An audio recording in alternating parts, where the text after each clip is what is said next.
अंगद मंजे काका करी कैसे रसी हम बरी मंगल मन पगलाला हम तो भीतरी से जरी।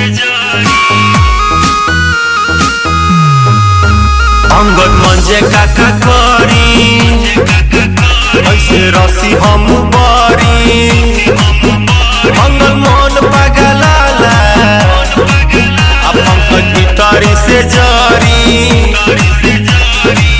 रजौरा कैसे लेके चला दूर देश अब चलब नहीं गाँव के डगरिया राजा चल चैत के लहरिया सुते दिन घर के भीतरिया राजा चल चैत के लहरिया सुते दिन घर के भीतरिया राजा चल चैत के लहरिया सुत जाई संगे।